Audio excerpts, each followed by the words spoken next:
Governor Romney, there'll be plenty of chances here to go on, but I want to, we have all these folks. I will let you absolutely. That Detroit answer and the rest of the answer way off the mark. Okay, you certainly will have lots of time here.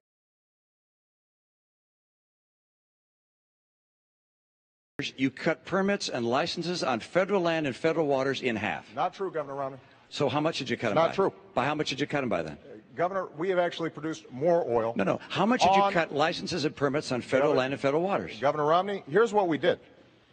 There were a whole bunch of oil companies. No, I had a question, and the question was, how much did you cut them by? You want me to answer How much did you cut them by? I'm happy to answer the question. All right, and it is.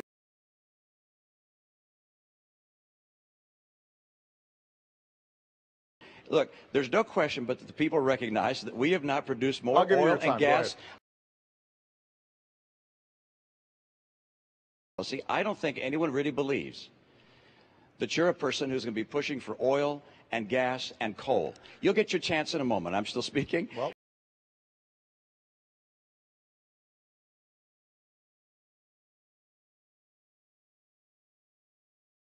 and I intend to win it as President of the United States. I got to move you along. And the next question is for you. He actually got the first question, so I get the last question, last answer on that one. Actually, in the follow-up, it doesn't quite work like that, but I'm going to give you a chance here. I promise you I'm going to, continue on, but I don't want to leave all these guys sitting here. Candy, I don't have a policy of stopping wind jobs in Iowa.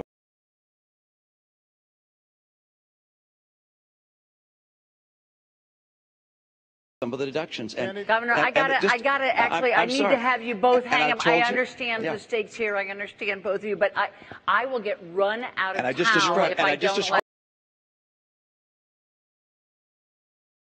Mr. President, I just described to you precisely how I do it with a single number that people can put, and they can. How do you differentiate yourself from George W. Bush? Great. Thank you, and I appreciate that question. I just want to make sure that I think I was supposed to get that last answer, but I want to point out that I don't believe. I don't think so, Candy. I just note that I don't believe that bureaucrats in Washington should tell someone whether they can use contraceptives or not, and I don't believe employers should tell someone whether they could have contraceptive care or not. Every woman in America should have access to contraceptives, and the president's statement of my policy is completely and totally wrong. Governor, let me come back and answer your question.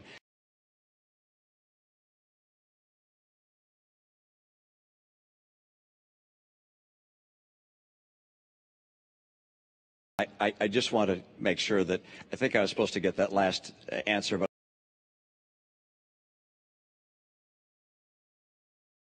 let's speak to, if you could, Governor, the idea of self-deportation. Let me go back and speak to the points that the president made, and let's get them correct. Let me mention something else the president said. It was a moment ago, and I didn't get a chance to, when he was describing Chinese investments and so forth. Candy, hold on a second. Mr. President, I'm still speaking. I'm sorry. Mr. President, why don't you let me finish? I'm going to continue. I'm going to continue. Governor Romney, if you could make it short. See all these people? They've been waiting for you. Could you make it short?